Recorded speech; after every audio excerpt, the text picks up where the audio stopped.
Voilà, donc dans cette petite présentation, nous allons voir comment on peut rapidement et très simplement établir en fait des conversions binaires décimales et décimales binaires. Alors pour commencer, on va prendre une feuille de papier blanc et on va créer un tableau de 8 colonnes dessus, sur lequel en fait on va inscrire les 8 premières puissances de 2 et en dessous on va écrire leur traduction en décimale. Donc les 8 premières puissances de 2, on commence de la gauche vers la droite pour aller du plus faible vers le plus fort. Et les 8 premières, c'est que ça commence à 2 puissance 0, puisqu'on est en base 2, c'est donc 2 puissance 0, ensuite c'est 2 puissance 1, 2 puissance 2, etc. Et la dernière, ce sera donc 2 puissance 7, ce qui fera donc bien 8. Alors je commence ici, 2 puissance 0, 2 puissance 1, 2 puissance 2, 2 puissance 3, 2 puissance 4, 2 puissance 5, 2 puissance 6 et puis 2 puissance 7. Voilà, donc là j'ai mes 8 premières puissances de 2 qu'on peut voir ici là sur mon tableau. Ensuite je vais créer des colonnes, donc pour bien séparer mes puissances. Donc, quelque chose de très simple. Voilà. Alors c'est pas tout à fait à l'échelle, je suis pas très doué là pour réaliser ce tableau.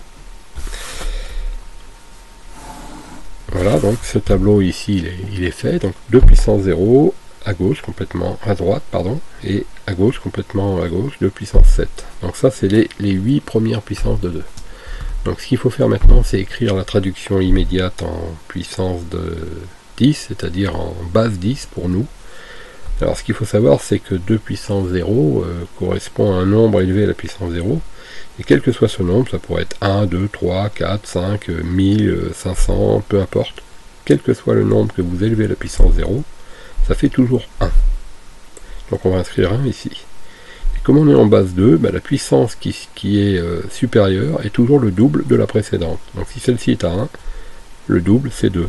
Et ici, si c'est 2, le double c'est 4. Donc on va rapidement pouvoir réaliser notre tableau sans se tromper. Il suffit de bien démarrer à 1. Mais ça, c'est un postulat mathématique. Tout nombre élevé à la puissance 0 fait 1. On va à nouveau créer une petite ligne en dessous, de façon à bien séparer. Voilà, notre tableau de travail, il est là. Avec ça, on va tout faire. Alors on va prendre comme exemple le nombre, mettons, je sais pas, 70. Alors si on veut traduire 70, et on se demande combien que ça fait 70 en binaire, c'est-à-dire en mots exprimés en binaire. 70, on commence de la gauche pour voir la valeur parmi celles qui sont ici, qui est la plus proche, mais qui ne la dépasse pas. Ce qui dépasse, on ne prend pas. Ce qui est bon, sans dépasser, on prend. Donc ici, on s'aperçoit que 70 c'est inférieur à 128, donc on ne va pas prendre le 128. Ne pas le prendre, on va mettre 0 ici.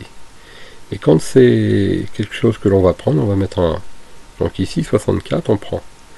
Dans notre tête, c'est assez facile de faire le calcul. 64 pour aller à 70, il manque 6. Donc le 6, on ne va pas prendre ça, donc, puisque c'est trop fort, on ne va pas prendre ça, puisque c'est également trop fort, ça non plus. Mais on va constituer notre 6 en prenant le 4 et le 2. Donc on prend le 4, on prend le 2, et comme on est arrivé à 70, on s'arrête, on ne prend donc pas le 1. Si on vérifie, 64 plus 4, 68, plus 2, 70. Et voilà, nous venons de réaliser en fait notre premier mot binaire traduit.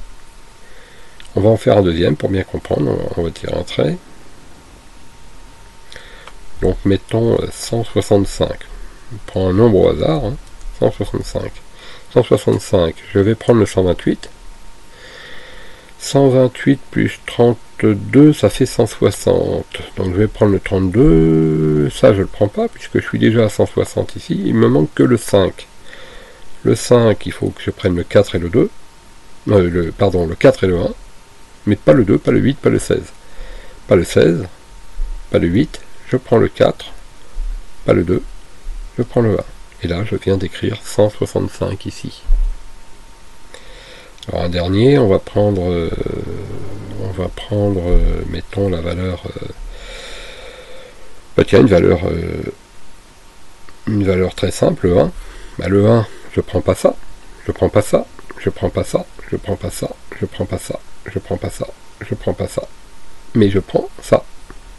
Voilà comment on écrit 1. Ici, là, tout ce mot binaire de 8 bits exprime la valeur 1.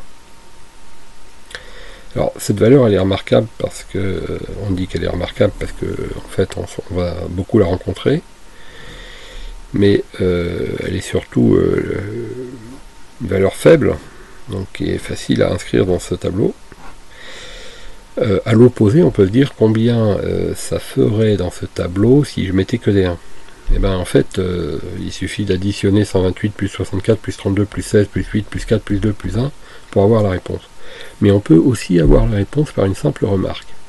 C'est que, comme on sait que chaque colonne, par exemple celle-ci est le double de celle-ci, celle-ci est le double de celle-là, etc., et bien on peut se dire que si on rajoute une colonne supplémentaire ici, qui correspondrait donc à 2 puissance 8, on aurait donc ici la valeur de 156.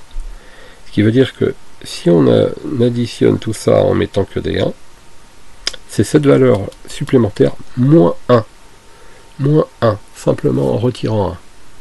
Donc vous retirez 1, et vous avez la valeur que représente le tableau entier. Donc si on sait, puisque c'est très simple à le déduire, hein, le double de 128 étant 256, on peut donc en déduire que lorsque je vais remplir mon tableau entièrement, ici, j'aurai donc 256 moins 1 égale 255. Voilà. Alors ensuite, dans ce tableau, il me reste un petit peu de place pour faire une démonstration sur 2-3 éléments. On peut se demander comment traduire un mot binaire qu'on aurait pour connaître sa valeur en décimale. Alors, le décimal, c'est cette ligne-là, hein, qui va me permettre de déterminer donc toutes les valeurs qui sont ici, là, c'est du décimal. Donc comment faire pour traduire du binaire en décimal? Alors si par exemple on a un mot binaire, mettons, je vais le prononcer, je ne vais pas l'écrire, mais imaginons qu'on ait 1, 0, 1 comme mot binaire, et bien on l'écrit le plus à droite possible dans le tableau, le plus à droite, c'est-à-dire ici dans cette zone-là. 1, 0, 1, 1, 0, 1. Et ça sous-entend que tout ce qui est avant, on n'a même pas besoin de l'écrire, est à 0. Comme ça. Donc ce qui voudrait dire que 1, 0, 1 représente donc 1 ici, plus 1 ici. Donc 1 ici, ça fait 4. 4. Plus 1 ici, ça fait 1. 4 plus 1 égale 5. Et voilà, nous avons notre réponse. Un deuxième exemple, si on met par exemple, alors je vais aussi le prononcer, hein, si on met 1, 1, 1, 0, 0, 0, 1, 1. Donc 1, 1, 1, 0, 0, 0, 1, 1. Il suffit d'additionner toutes les colonnes auxquelles correspondent à 1. Alors 1, 1, 1, ça fait 128 plus 64 plus 32. Alors 128 plus 64, ça fait 192 plus 32, ça fait 224. 224 plus 2, 226 plus 1, 227. Voilà, ça fait 227. Vous voyez que sans même sortir de calculatrice, sans même avoir de feuilles à côté pour noter ces calculs intermédiaires, on arrive à le faire de tête assez facilement. Donc pour résumer, avec ma méthode là, que je vous présente ici, ce simple tableau qu'il faut écrire en partant de 2 puissance 0 qui se trouve complètement à droite, et ne pas oublier que ça fait toujours 1. Et comme on est en base 2, le binaire c'est la base 2, bah, il suffit de doubler. Donc, si on n'oublie pas ça, et normalement il ne faudrait pas l'oublier pour tout informaticien, ça fait partie des fondamentaux à connaître. Et ben, avec ce tableau, au début en l'écrivant sur une feuille de papier, puis après probablement et très rapidement de tête, on arrivera à faire tous les calculs de conversion binaire et décimale extrêmement facilement.